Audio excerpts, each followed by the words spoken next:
Good morning from Helsinki. I'm right in the heart of it in Senate Square, Senati Tori, and I am on, of course, on the steps of the big old Lutheran Cathedral that is probably the most iconic building in all of Finland. It dominates the skyline. We don't have skyscrapers here.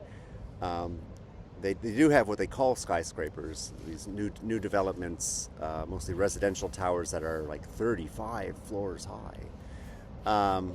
But that's what makes Helsinki so charming is that it's the scale of it. Like most buildings are 3, 4, 5 stories tall, and they're in some of the great architectural styles: Art Nouveau, Neoclassical.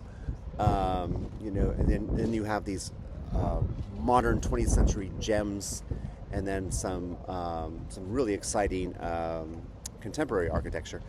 But Helsinki is not a very old city. It was founded, I believe, in the mid 16th century, but it didn't become the capital of Finland, and at that time it was the Grand Duchy of Imperial Russia. It was like a subsidiary of Russia in the 19th century, and Alexander the First moved the capital from Turku to Helsinki, and so a lot of the architecture is from that period of like the 1820s onward, and there are some old wooden buildings from the previous centuries and such like that, but Helsinki is a fairly newish city when you think about it in context of the rest of Europe, where I've been living in Milano, or anywhere you can think of.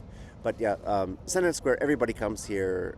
I always think of being in the 90s when I was a teenager and in my 20s, being here in the summers and hanging out with friends on these steps, after you picked up something at the open air market down there, and then you have the market hall.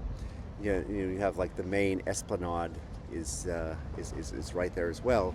But this Senate Square is just slightly removed from the hustle and bustle, if you can call it that, of the esplanade and those areas. And it has some of the key buildings, obviously the cathedral. You have the National Library. It used to be called the University Library. You have one of the important government buildings where I think the Prime Minister hangs out.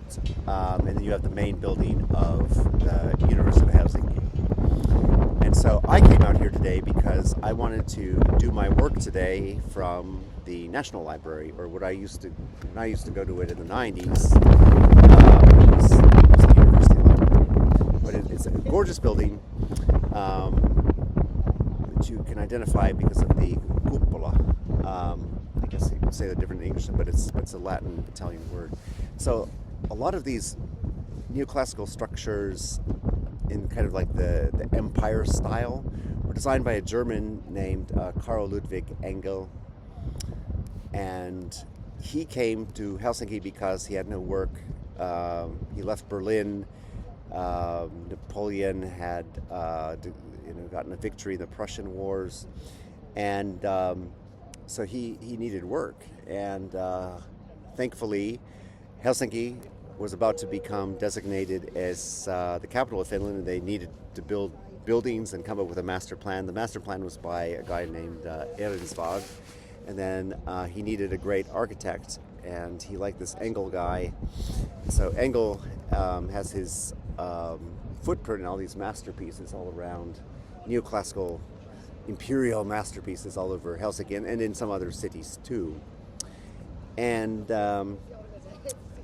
so, yeah, I was also thinking about that when I was walking over today. Is that I often think of it that it's one of those towns because of the scale of it, as most of the buildings are 4 stories high, 3 stories high. That anywhere you drop me in Helsinki, you can just look around and either by the architecture of the neighborhood where you are, or you see a landmark, you see a church spire, you see um, uh, one of these 20th century architectural gems, and you see water. Helsinki is a city of the sea. There's a lot of coastline, and there are a lot of islands just off the coast. So it's like you always have that presence of the sea. Certain neighborhoods have very distinctive architecture, and though it's mixed, often it's mixed throughout, and of course becoming more so. But I often felt like it was a little bit like, if you remember Mr. Rogers' Neighborhood, where he would set up the little city with just a few iconic buildings to represent it. It's like, that's how I feel like Helsinki is, because you're never lost in like a forest of skyscrapers or anything like that, like some cities. And so it's you can always see pretty far, or you can see the top of a building. You're like, oh, I know where I am. Boom. Or even at night, it's just like you see a facade, or it's like, okay, I know exactly where I am and where I need to go, and you follow.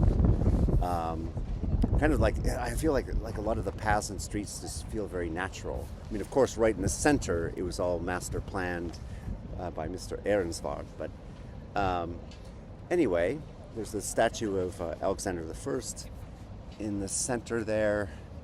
And there's a tour group. Look at that. Anyway, I wanted to do a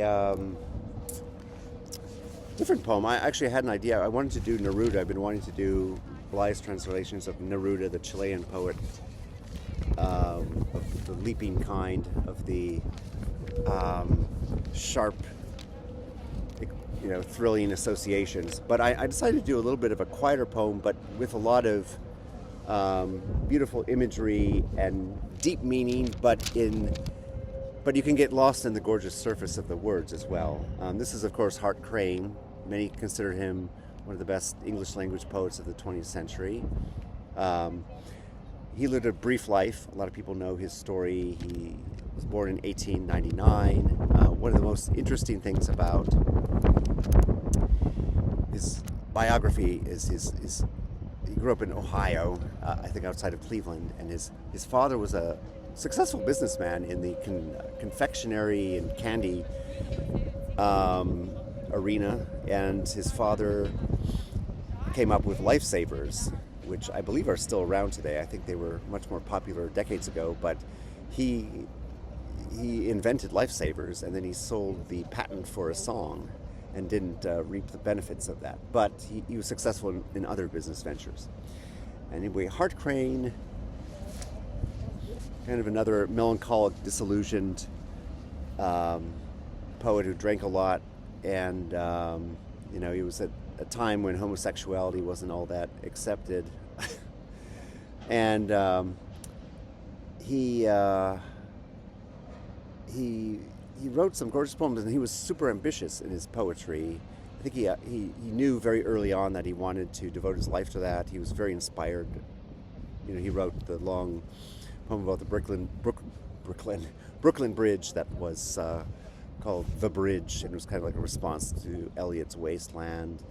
But he wrote so much gorgeous poetry, and it's a poetry of disconnection, disillusionment, some deep, tumultuous feelings, but it's also gorgeous language. And so sometimes you can just live on that surface, and like he turned some phrases and had some rhythms that most of it was free verse, but it's that were so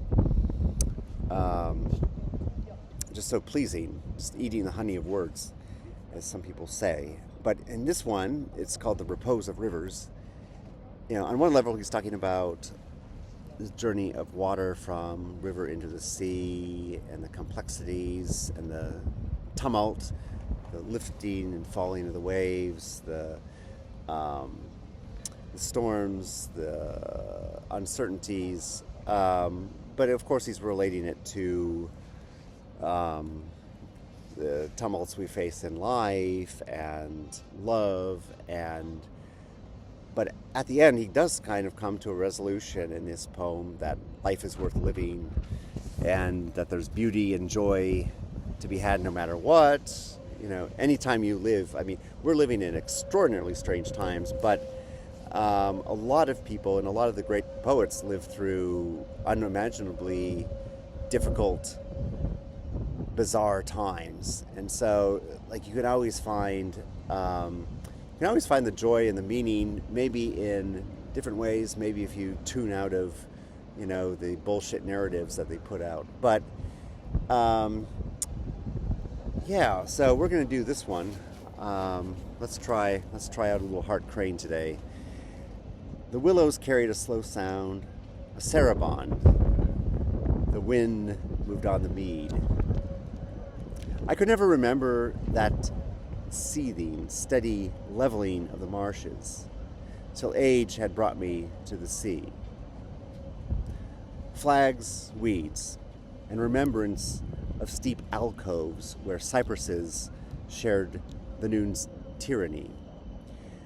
They drew me into Hades almost, and mammoth turtles climbing sulfur dreams yielded while sun silt rippled them asunder. How much I would have bartered the Black Gorge and all the singular nestings in the hills where beavers learn stitch and tooth. The pond I entered once and quickly fled. I remember now its singing willow rim. And finally, in that memory, all things nurse. After the city that I finally passed, with scalding unguents spread and smoking darts, the monsoon cut across the delta at Gulf Gates. There, beyond the dikes, I heard wind flaking sapphire like this summer, and willows could not hold more steady sound. Memory of sounds, natural, world harsh recline. So that is a little bit of Hart Crane for today. That poem is another one where, you can get lost in just the beauty of the language, but he has some deep things to say there. There is a resolution. There is kind of like this continuing of the human spirit after it's been tested and gone through tumult. and he's also talking about love, and that it's not, nothing is a straight path, and if you bring your best and you learn from you learn from some of the challenges and the stresses and the unexpected curveballs in life, there is that resolution, there is that greater peace, that greater good, that greater love that you have to believe in. Apparently Hart Crane didn't believe in it all that much. A lot of people know his story. He spent a year in Mexico, last year of his life, and he was headed back on a steamship to New York, and he decided to jump off somewhere off the coast of Cuba. And his gravestone says, "Lost at sea."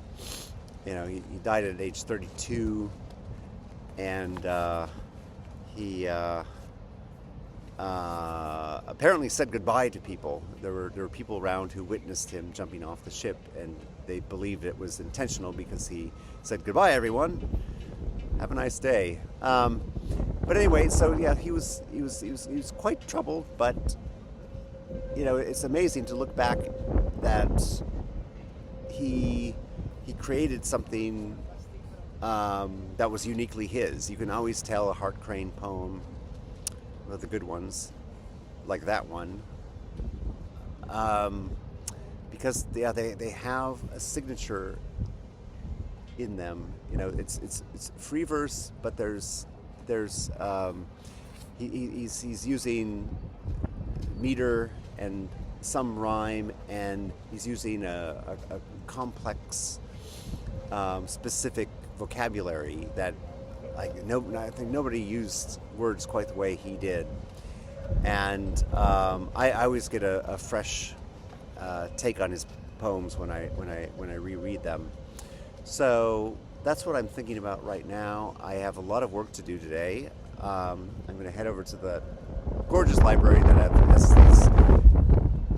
some of the nicest reading rooms you'll ever see, but it also has some sneaky little areas that you can claim if you're doing a lot of work, like you're writing and editing, like I am today. And it's a little bit overcast, but there's a diffuse light coming from the sun. I'm looking right into the sun right now. I can see the disk right there through the clouds. And if you've never been to Helsinki, it's highly recommended. It's my soul is always here whenever I come back. I feel it. Although I'm thinking about people who are no longer here. And thankfully I have a lot of relatives as well who live in this region, who are wonderful. But I'm often thinking about the generation that went through the Winter War. And I actually was at this little pub. There was a comedy night. One of my friends asked me to join, and we had such a good time. It was packed. There's this little kind of out of the way pub that had about 8 comedians. Some of them were really, really, really good. There was an Iraqi immigrant who's lived in several places in Finland who was talking about how he's acclimated to the culture more than anyone around him or anyone who meets him thinks he does. And so he had some really choice lines about that. And then I sat next to this guy who's about my age and has very, very similar background in Finland to his grandparents came from the same part of Finland that mine did, Karjala, the same history and a lot of the same history in the 20th century. He's a scholar, and he actually, he went back. He's getting his PhD now in his mid-40s, and he spends a lot of time in the reading room there. And he reminded me that I need to go there. I haven't been there in years, and I don't know why I didn't think of returning there, because I love Udi, which is the shiny new thing that is gorgeous in its own way and is just super practical and an inspiring place to be, but it's also very, very busy. And so I wanted to be in more of a serious historical building today. So anyway, that's what I'm doing. Did a little Hart Crane. Again, I flubbed up a couple words there. I need to be better at that. It's because this was a late substitution. I was totally going to do the Neruda. We're going to do the Neruda tomorrow or the next day, and I'm going to kill it. Anyway, I hope you have a pleasant day, and thank you so much. Bye for now.